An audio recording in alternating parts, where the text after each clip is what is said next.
To introduce our speaker tonight is one of our Honors College Fellows, Ragini Mahajan.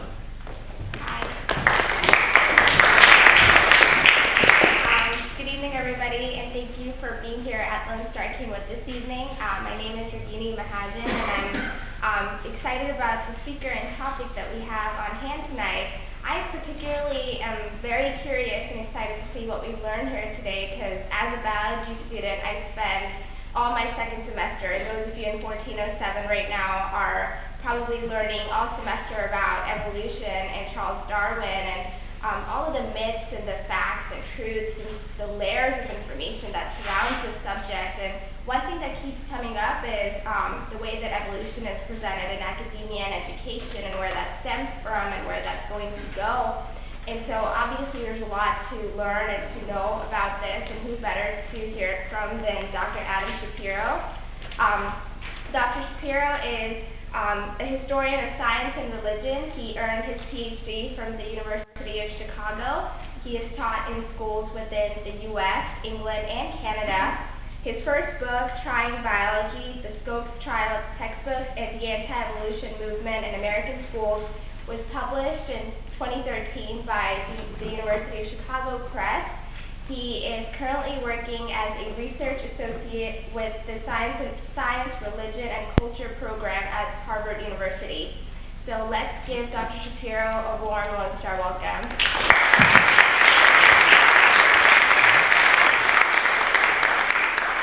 Thank you. Thank you all very much for being here. I'm really excited to be here in Kingwood. I had a great time this morning talking at Professor Barr's class, the Lincoln and Darwin class, where we talked a bit about sort of the religious climate leading up to Darwinism, and how the idea that Darwin is sort of directly antithetical to religion is based partly on some mythologies. My interest is really on where the histories of science and the history of religion intersect.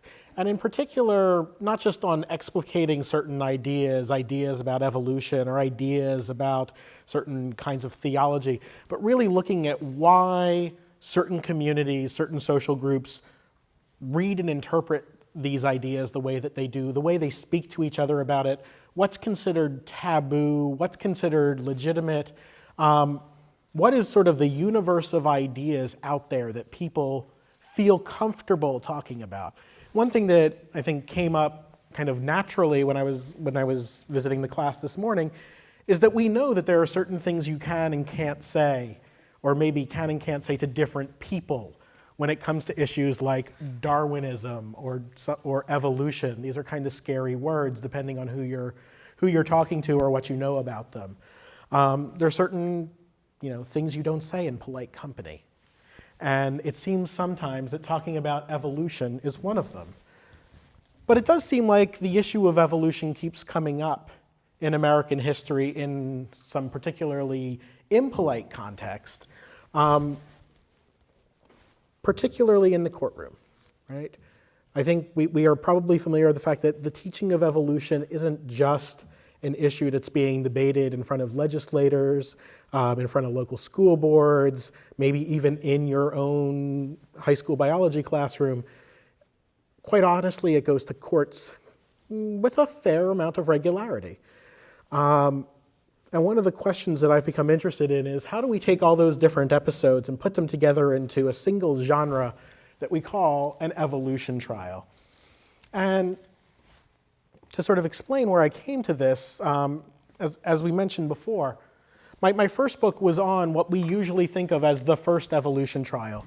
In 1925, the state of Tennessee passed the law prohibiting the teaching that human beings evolved from a lower order of animal, or any account of creation that differed from the divine account given in the book of Genesis. Depending on how you read that law, they prohibited two different, perhaps incompatible things. But in Dayton, Tennessee, a young man named John Scopes, who was a teacher there, who had occasionally substituted for the regular biology teacher, agreed to go to trial, agreed to be convicted, agreed to be the centerpiece in a show trial to test the constitutionality of that Tennessee anti-evolution law. And in the summer of 1925, the Scopes trial put the very small town of Dayton, Tennessee, at the time population about 1,800, quite literally on the map in some cases. Media coverage came from all over the United States and even foreign correspondents from other parts of the world. There was radio broadcast from Dayton in one of the first kind of real coast-to-coast radio transmissions back in 1925. This was a gigantic spectacle. This was immediately being called the trial of the century. And one of the reasons why the Scopes trial became such a big deal wasn't just because science and religion are big ideas or because evolution and the Bible seem to be so contradictory, but it was because of the presence of some very famous orators and legal minds of the period. The two you see here, Clarence Darrow, probably the most famous trial lawyer of the day, had been involved in some very high-profile cases defending various people who were considered indefensible. And William Jennings Bryan, the former Secretary of State, the three-time Democratic nominee for President of the United States, at this point in his life, one of the elder statesmen of not just the Democratic Party, but really of the country as a whole, and seen by many, especially in the southern states that he had carried in three presidential races, as a leader and a hero. So the presence of these two on opposite sides of the Scopes trial helped turn the trial itself into an even larger media event than it already was. And one of the things I started to talk about when I first sort of looked at the Scopes trial, this famous event that even now is kind of frequently mentioned even in basic elementary or basic high school American history books. You know, on one hand, it seems like it's kind of a weird trial to even make a big deal out of. It was a small town. It was a misdemeanor case. John Scopes didn't plead guilty, but he wasn't really trying to get acquitted. The goal was to get his case into an appellate court so that the appellate court could rule that the Tennessee law was unconstitutional. The whole thing was a show. But it was a show that everybody who was involved on either side of the trial had a hand in creating because they had this idea that an evolution trial was supposed to be about certain things, that an evolution trial was supposed to debate big ideas. One of the arguments I tried to make in my book was that the reason why the Scopes trial came to be, the reason why Tennessee passed this law was actually much more complicated than some showdown between science and religion. The reason why Tennessee passed its anti-evolution law was really because of a backlash to the expansion of compulsory public schooling that was going on right at that same time. It was because there were new ways of teaching life sciences, new biology curricula that were being developed at exactly this point. And so a lot of it doesn't just have to do with the content teaching evolution or the idea that Darwin and the Bible don't get along. Part of the issue is that suddenly people are making decisions about what my child's going to learn. My child's going to be forced to go to school, be forced to learn something that isn't really what I want them to do. And what they're going to be taught is really about preparing them for life in kind of an industrial urban environment, nothing like the small farms and rural communities that dotted most of Tennessee, or certainly places like Dayton. So the Scopes trial was about a lot of local issues, but the people of Dayton made a very explicit effort to try to say, there's nothing weird about our town. The Scopes trial's not happening here because we're some weird outlier. They issued a little pamphlet, which they put on the title, Why Dayton of All Places? And on the front of it, there's a quote from Sinclair Lewis's novel, Main Street, USA. And their goal is to sort of say, the reason why Dayton is because Dayton is kind of the every town. Dayton is sort of the quintessential American place. And so, of course, science versus religion is sort of the quintessential American fight. So why wouldn't we have it in a place, what could be more American, if you will, than having it in Dayton, Tennessee? You could argue that what could be more American is not having it at all. But it very nearly didn't happen. And in fact, one of the best ways I think I can go to show why it very nearly didn't happen is to talk about another evolution trial that I discovered happened about a year earlier that received no fanfare, no attention, and I'll show you, wasn't even thought about as an evolution trial until after it already happened.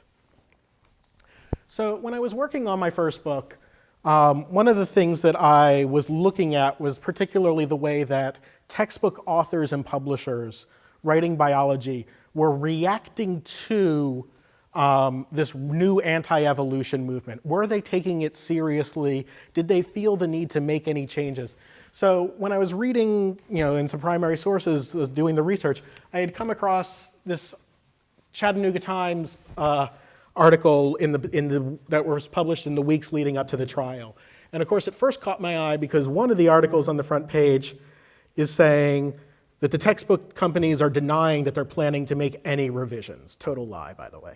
But they're denying that they're feeling any kind of pressure. They're denying that they are going to make any kind of changes to appease this kind of weird anti-evolutionism, the way as they see it. But then the other article on the front page caught my eye. And this was, I think, the first place where I caught wind of this trial that no one had ever heard of. Evolution, the winner in Nebraska. And the story talks a little bit about a civil lawsuit that happened in Nebraska 9 months earlier, in which a teacher had lost a job because he was accused of espousing Darwinism. A lot of the details in this Chattanooga Times article, a lot of the details are kind of wrong, and I'll start to unpack that. The Chattanooga Times, incidentally, was owned by Adolph Oakes, who was probably better known as the owner of the Chattanooga Times sister newspaper based out of New York. A few days later, the New York Times ran a similar article to the one in Chattanooga, a shorter version of it, saying, hey, there was this evolution trial in Nebraska. And for the most part, it says some of the same details. But the Chattanooga paper somehow did not include the editorialized bit that was in the New York Times. It says, Nebraska, too, is not the South. It has a warmer welcome for new ideas, and in times past, as Tennessee can say if it chooses, has accepted several ideas harder to maintain. So, on one hand, there's this sort of surprise that a place like Nebraska not only had a trial, but that the evolution side won, at least in the Chattanooga paper. But when it gets to the New York Times, Nebraska is seen as this sort of progressive foil to the stereotype of the South. But it's these articles that sort of started me into the story of this trial, and that started me into the story of the people involved in this trial.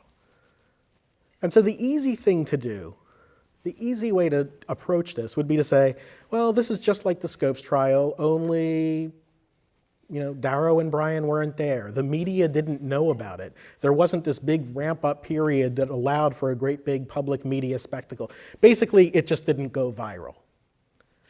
But that's not actually what happened. The more you look at this, the more it looks really like a very different kind of trial. And what I want to suggest is we can use this event, we can use this trial to get a bigger picture of a much more complex sort of way that people are getting information about evolution, about religion, about what teaching is like and what it means to be a school teacher. So the basic legal details of this case revolve around a school teacher by the name of David Domer, who's already in his 50s at the time that this takes place. And in 1920, he took a job as the local school superintendent in the small town of Rising City, Nebraska. Population about 400 maybe, about that. Small town. And Domer had been teaching in a bunch of different schools in Nebraska and before that in Kansas. I'll talk a bit more about his life in a moment, but he'd been teaching in a whole bunch of different places. In 1922, 2 years later, he applied for a job to be an English professor at a small Lutheran college not too far away, Midland Lutheran College. And he got the job. And that's a big deal, right? I mean, getting a new job is exciting. It meant more money. It meant greater professional respectability. It meant getting out of such a small town. And then the letter came. The dean and the president of Midland College got a letter from the pastor of the Lutheran church in Rising City saying you can't hire Domer to teach at the college. He's unfit morally and mentally to teach at the school because he has espoused Darwinism. Domer's job was canceled. He'd already quit his job in Rising City. He spent the next year really looking for work and finally filed a slander lawsuit against the pastor and the 8 other members of the Lutheran congregation who had signed this letter to the dean. In 1924, the case finally went to trial and he won his slander suit. He showed damage to his reputation. Let's talk a little bit about who David Domer was. Here's a picture taken from in about 1929 or 1930. So after this trial, after much of his life, he dies in 1938. So this is really towards the end of his life.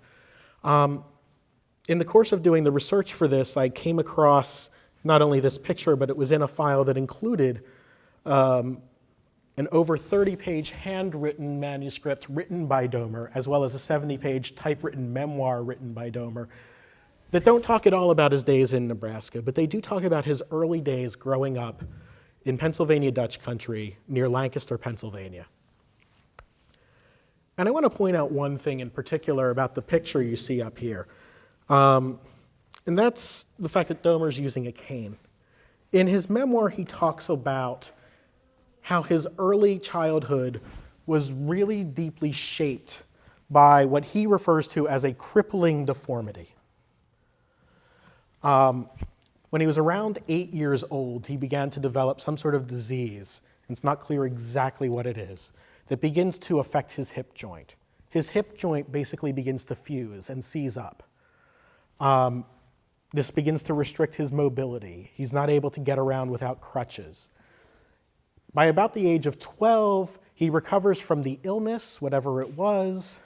I think the best likelihood is that it's something like a form of non-pulmonary tuberculosis, but can't really be sure. But the effects have already set in. His hip bone, the top of the femur and his hip joint bone have sort of grown together, and he has very limited mobility. This is not usually a good thing for one's professional prospects, let alone in the 1880s in a place like Pennsylvania Dutch country. Domer's the only male child in his family. His family is already deeply impoverished. The idea of going into any kind of physical labor career is sort of closed to him. It seems like he has very little ways of making a living. And making a living is really important. In the late 19th century, especially in places like Pennsylvania, south central Pennsylvania, places that had a large population of Civil War veterans, disability was becoming more and more commonplace, but social attitudes towards disability were not evolving as quickly as that was growing. Especially in places around Lancaster, this was also true because of the beginning and growth and expansion of railroads. The railroad industries were pretty dangerous industries in the 19th century, and there were a lot of people who were crippled or injured by railroad accidents. But here's Domer, here's a man who hasn't even really become an adult man yet, and yet he knows that his life is being shaped by his physical condition. He can either become a dependent, either on his family or on the state, in which case he'll never really socially be seen as a full-fledged adult member of society, or he can find some way of supporting himself. What we see in most of the accounts of what it means to be abled or disabled, especially at this time, and especially for men at this time, is that disability isn't just about one's physical body. It's about one's sort of economic presence. If you're capable of taking care of yourself, and especially if you're able to provide for a family, that, in effect, is how you prove that you are a fully able-bodied adult, regardless of whether or not you use a cane, regardless of whether or not your body doesn't conform to social norms.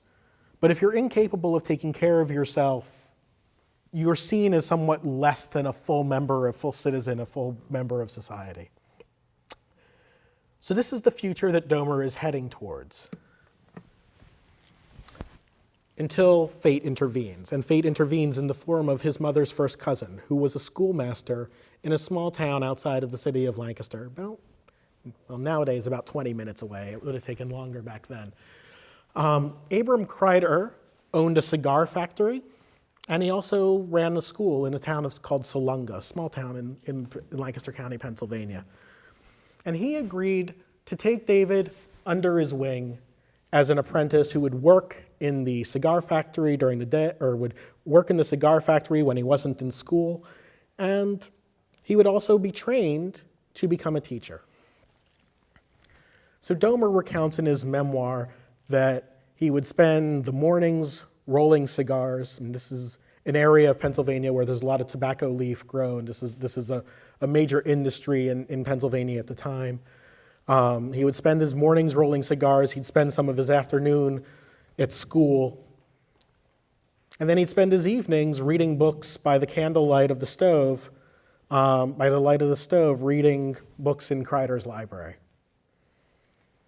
So he describes himself as working very hard, trying to improve himself, recognizing the opportunity that his cousin provides for him, but at the same time, realizing that this is offering him an opportunity to achieve some sort of professional identity. So in order for him to really sort of mature socially and respectably, he needs to find a profession, and school teaching seems to be a good idea. As he says in his memoir, I felt early the entire dependence on my mental powers to make my way through life. And at the age of 20, with Kreider's help, he travels to Philadelphia and undergoes an extremely risky surgical procedure, which restores his ability to walk. He still needs to use a cane, but he's able to walk. It is a success. He goes to Jefferson Hospital in Philadelphia. The medical ledger is a little bit too blurry to make his name out here. This image is not exactly what Domer's surgery looked like. This is one of the more famous paintings of 19th century American art, Thomas Eakins' painting, The Gross Clinic. The reason I include it is because the person over here with the mutton chops who's wielding the scalpel is the surgeon who actually operated at Jefferson Hospital on Domer.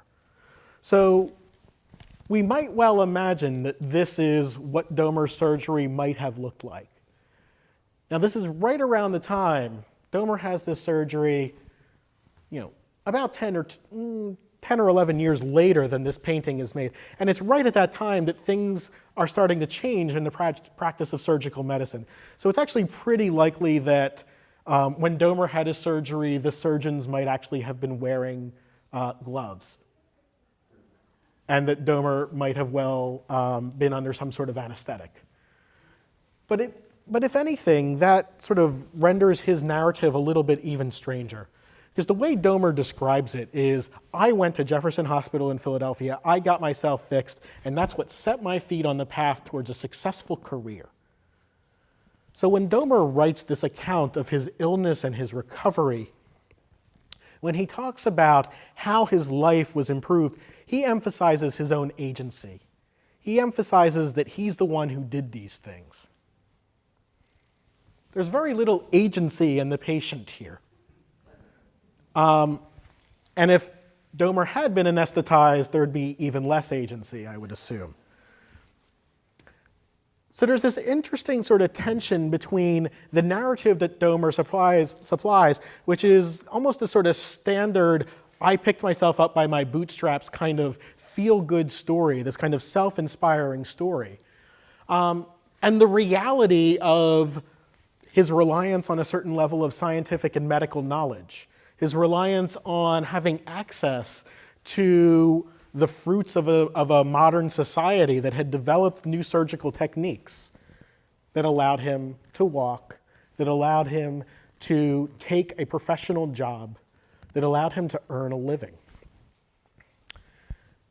And yet, it's very important for Domer to stress his own agency because by showing his own agency when it comes to getting the surgery, he's also showing his own agency as somebody who is fit to make major life decisions, not just for himself, but for others, the kind of professional responsibility we might expect from a school teacher. Now, one of the reasons that Domer's memoirs were preserved is because later in his life, after all of this is over, he took a class in the history of education with a historian who was writing on the history of education in Pennsylvania Dutch country in the 19th century, and who later used a little bit of Domer's memoirs as kind of an example of what the olden days were like. And the way he frames it is, you know, people today keep saying, like, what's happened to education? We should do it the way we did in the good old days. Let me remind you how terrible the good old days really were. Let me remind you of how awful it was being in a one-room schoolhouse. And one of the really extraordinary things, I think, is that Domer sort of framed this as teaching was a natural fit for me because I was making use of my mental acuity, and it was a profession that did not mind my physical handicaps. But then when he describes what happens when he gets into the classroom, what we see is that to be a school teacher requires physically demanding labor. I don't know if any of you are considering a career in teaching or are already engaged in a career of teaching. I imagine you would rethink it if your life had to be a bit more like this. In the one-room schoolhouse, you might have students ranging in age from 6 to 20. Domer is really no older than some of the oldest students, and he's probably no larger. The enforcement of discipline was really about the projection of a certain kind of physical authority. He even says that at one of the schools that he was hired to teach in Lancaster County, Pennsylvania, they explicitly said they wanted a man teacher because they thought that only a man teacher could enforce discipline physically if necessary. So Domer seems to be in some ways inhabiting a certain contradiction. On one hand, he is male. On the other hand, his disability renders him less capable of enforcing physical discipline, which is ostensibly why a man teacher is wanted in a place where there's a bunch of rowdy teenage boys who need to be kept in line. And he describes that, you know, it wouldn't be uncommon sometimes for like some of the bigger students to attack a teacher if they didn't like what the teacher was doing. You needed to be able to defend yourself. So it seems like what Domer does is in some ways try to physically assert dominance and competence through these other means. And I just love this whole idea that he's basically performing feats of strength. What is it? You know, picking up the cast iron stove in the classroom. That's the thing keeping the room warm in the winter. Picking the thing up and carrying it around. It doesn't matter that he can't walk so well. His arms are strong enough. Picking up 25-pound bags of shot with one arm. Picking up things with my teeth. I mean, would you normally think that this is what your teacher certification exam should include? And what I think is even more telling about this, and this is, I think, also part of the entryway when he gets to his life in Nebraska, is that he's not just doing these things in the classroom. It's important that he's doing these things in neighborhood gatherings. It's not just important that students believe that he's physically kind of capable of dealing with them. It's even more important that parents and members of the school board have confidence that he can handle the school, that he can handle the students in the school. They're not going to hire him if they don't think he's physically up to the job. And that seems to be this amazing sort of weird contradiction. On one hand, Domer is saying, the thing that makes me suited to be a teacher is the strength of my mental pursuits, my reading, my knowledge of history and English and math. There's very little science in the curriculum, virtually none at this point. So at least history and arithmetic and English.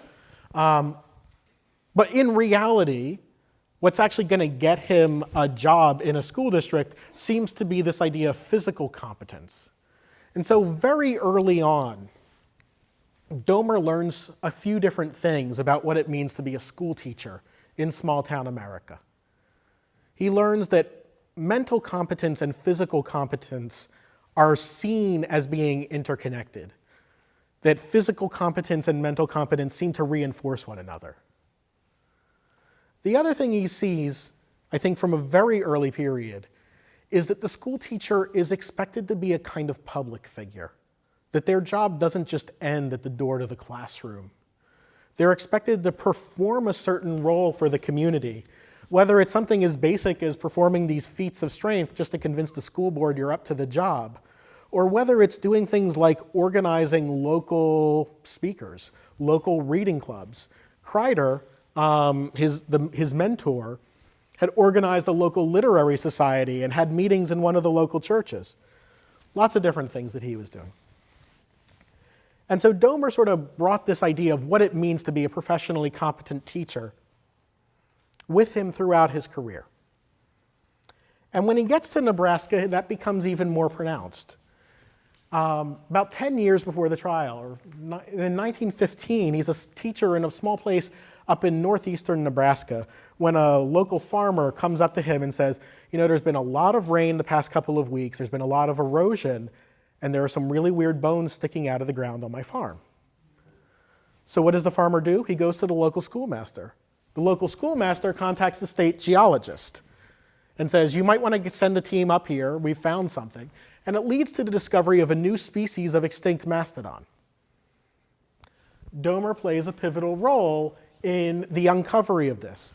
Also, Domer gets to know the state geologist, who's one of the most prominent scientists in the state of Nebraska. And that's a contact that will matter when we get a little bit further in this story. But this, I think, goes to show a little further what it is that the school teacher is expected to do. And I think this is not something we expect our school teachers to do today. They're supposed to be this sort of grassroots public intellectual in a different way than we might normally expect now. They're not just supposed to be, you know, teaching the children in the classroom. They're expected to be kind of the local kind of interface between the knowledge community globally or nationally and what people are actually learning about on the ground. So Domer moves from town to town in Nebraska for a few years. And like I said before, in 1920, he ends up in Rising City, which is right where that little red star is on the map. There's not much nearby. That's still true. But just to give you some sense of where it is in relation to Lincoln, Domer goes to Lincoln. He goes to the University of Nebraska at Lincoln. He completes a bachelor's degree during this time period, and then he gets up to Rising City. Rising City is a growing little town. It was founded after the Homestead Act. Various waves of settlers come. The Lutheran Church is one of the older churches that's there. It has a very large school for its time. Right around the same time Domer shows up as the new schoolmaster, William Klink shows up as the new pastor of the Rising City Lutheran Church. Klink is born in Iowa. He's the son of German immigrants. In fact, many of the members of the Lutheran Church in Rising City, many people in Nebraska for that matter, are either German immigrants or first-generation descendants of it.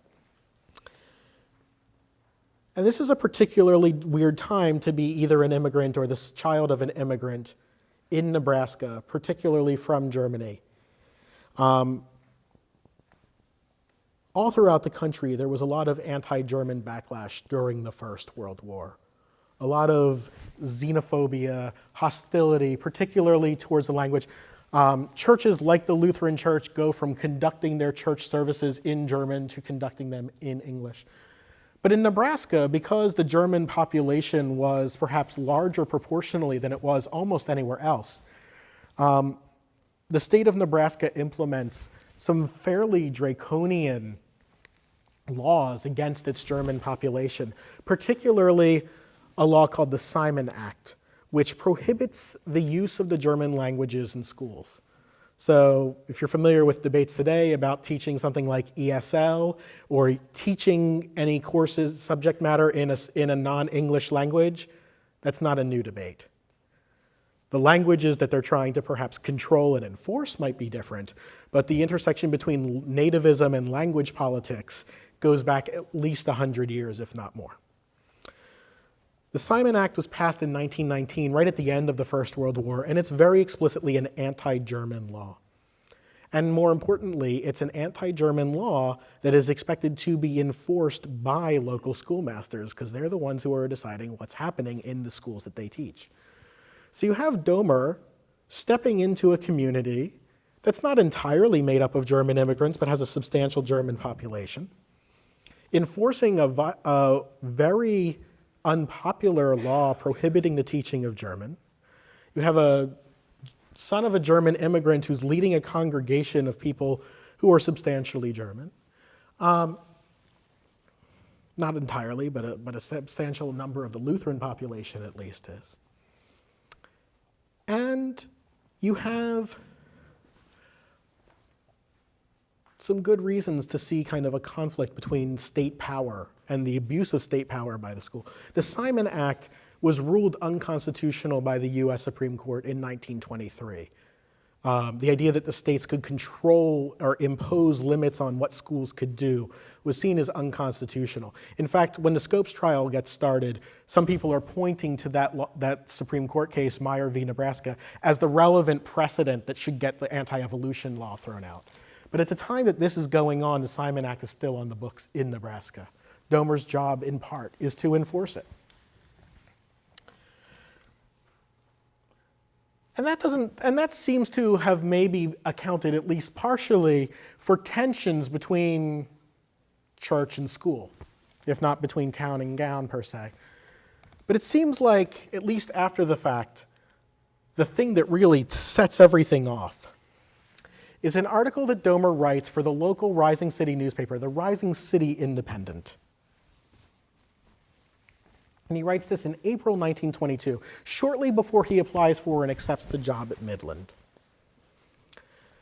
Rising City Independent, he writes an article with the headline, "The Doctrine of Evolution." And it comes up during the trial that the defendants, Klink and his cohort, point to this as the main proof, or one of the main proofs, that Domer espouses Darwinism. That's kind of funny, because Darwin's name is nowhere to be found in this article. If you can see the very beginning, evolution as promulgated by Herbert Spencer.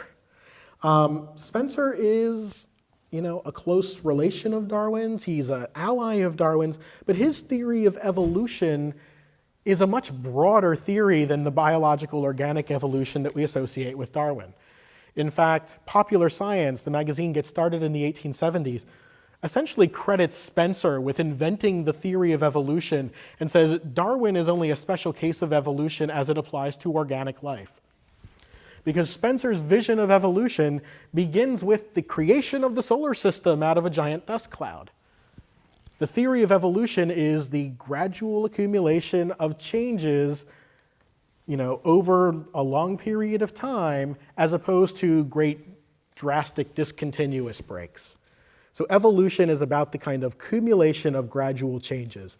And that's true at the cosmic level, it's true at the biological level, and it's true at the cultural level. And it's very clear, Spencer is particularly influential in pedagogy. Spencer's books on education and his books, Spencer by this point is more widely read in schools of education than he is in schools of science or English or anything else. And Domer's training in education, so it's probably the case that this is where he first picked up some of his Spencerian view. So part of the question that I want to ask is, how do you end up reading an article like this that talks about evolution, but never mentions Darwin? And don't just come off saying this person's an evolutionist, but this person's a Darwinist. And part of that, I think, has to do with the time and place that this article gets written. Because the Rising City Independent is a newspaper that serves a town of 400 people.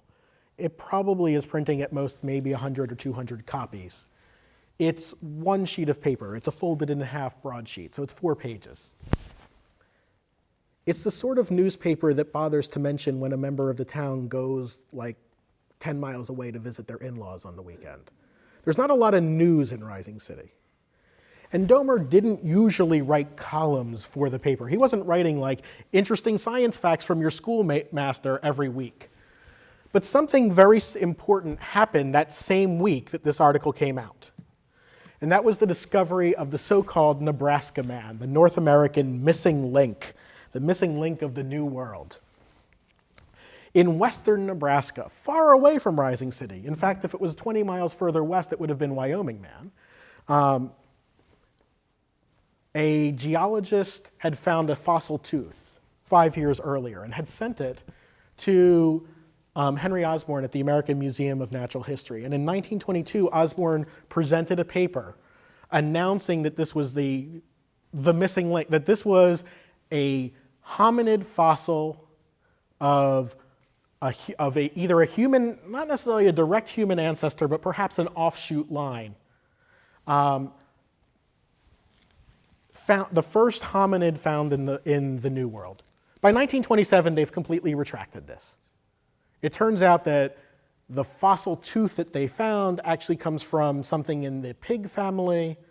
There are some interesting reasons why it gets interpreted that way, and why it takes about 5 years for them to really kind of distance themselves from this idea. But right at this time, Nebraska Man has become announced. And it seems like people are immediately saying, ha, this proves that evolution is true.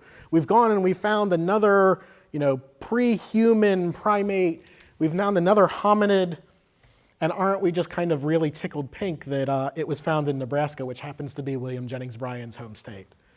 When Henry Fairfield Osborn announces the discovery, he makes a joke that, maybe we should call it Bryanopithecus, because named after the most important primate ever to come out of the state of Nebraska. William Jennings Bryan is already a well-known anti-evolutionist, so Osborn is very clearly sort of tweaking his nose. But people in Nebraska probably don't like being told that they're the source of primitivity. A lot of the visualization, this is not what the scientific paper presented. This is what the London News kind of does it. They're sort of mixing in some kinds of images that we associate with sort of primitive visions of what Native American life was like, visions of frontier primitivity that someone in a Museum of Natural History in New York might associate with Nebraska, and sort of mapping it onto this imagined Nebraska Man. And at precisely the same time that Nebraskans are themselves sort of being presented as backwards, as, of course, this is where you're going to find the missing link. Their local schoolmaster is, and right when they're being told that this proves that the theory of evolution is true, a theory that they take exception to, some of them, their schoolmaster is writing an article explaining the theory of evolution. Now, during the trial itself, Domer suggests that he was not advocating for the theory of evolution, but he saw it as his duty to explain what the theory was. And this idea that one could talk about a theory without necessarily advocating for it is a tricky one. It seems to fit in with the ideas that Domer is kind of swimming in during his childhood in Lancaster County, where the local debating clubs and societies that he was sort of dragged to or part of because his cousin had taken him to them, that was fairly normal in that context. Klink is coming from a different context. Not only are they coming from a context in Nebraska where both Democrats and Republicans are largely fond of William Jennings Bryan and are supportive of Bryan's sort of, idea, of anti-evolution. William Jennings Bryan, despite not being a Lutheran, had actually addressed the Nebraska Synod of the Lutheran Church, their synodical meeting, just 2 years earlier on the evolution issue. Klink was there. So Klink had actually heard Bryan speak on the evolution question fairly recently. But also because when Darwin had been translated into German, he was translated by people like Ernst Haeckel and other German naturalists who were perhaps, I wouldn't necessarily say less cautious than Darwin when it came to drawing a line about evolution and religion, but who interpreted the philosophical meanings of evolution in somewhat different ways. So when they're reading that the doctrine of evolution overthrows a picture of a higher purpose, or it leads to some kind of self-created progress, they're seeing something that was, at least in Germany, very explicitly seen as being part of an attack on religion. So part of this, I think, has to do with the fact that these German speakers had a very different context of what Darwinism is, even than the anti-evolutionists who were present at the Scopes trial, even than people like William Jennings Bryan himself. So what's going on there, in some ways it's a different kind of Darwinism that's being attacked. But all of these little subtle differences, the difference between Darwinism as it was interpreted in German context and then brought over by German immigrants, or the differences between the kind of evolution that's associated here with primitivity and Nebraska Man, these aren't the sorts of things that are going on in the Scopes trial. And in fact, when this trial was reported in 1924, it wasn't even referred to as an evolution trial. Almost no one mentioned that. Very few newspapers even bothered to mention the trial at all. Mostly the ones in Fremont, which is where Midland College was based. Very short little articles in Omaha, and the Nebraska State Journal is published in Lincoln. But for the most part, they don't call it an evolution trial. They call it a slander trial. It's a slander trial. The real crime here is that someone said Domer is unfit to be a teacher. In the trial, it seems like most of his defense consisted of showing, I am fit to be a teacher. Look, I have a teaching license. Look, I have taught for many, many, many years. Look, these are the things I've done. But is it true that you are morally unfit because you've espoused Darwinism?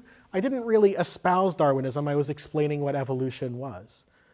There's a certain sense, though, that in their defense, there was an implication that the questions about Domer's moral fitness were in part transferences of judgments about his physical fitness.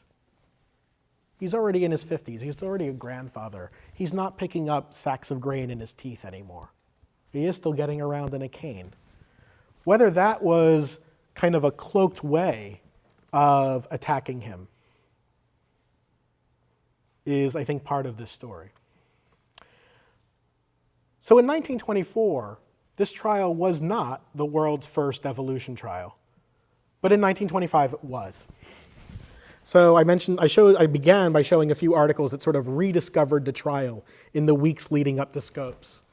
And in fact, some of the Nebraska papers picked the trial up again in 1925, and by then they're calling it an evolution trial. They're saying, Nebraska had an evolution case quietly heard. And in fact, it was clear during the trial that these kinds of debates about evolution and the Bible came up.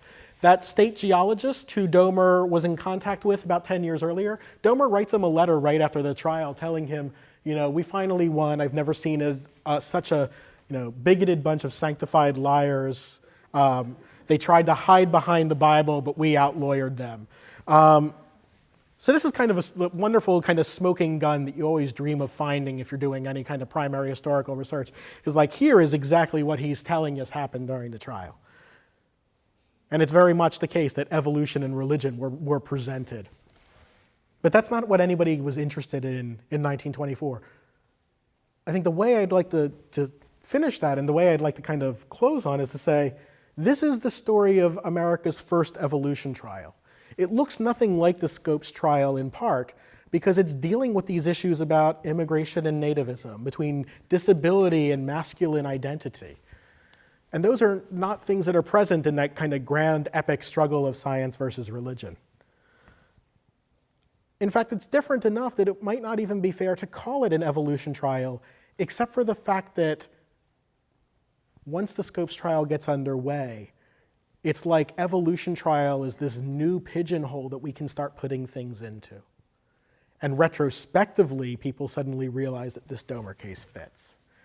So this is the first evolution trial, but you can't really say that until there's already the second one.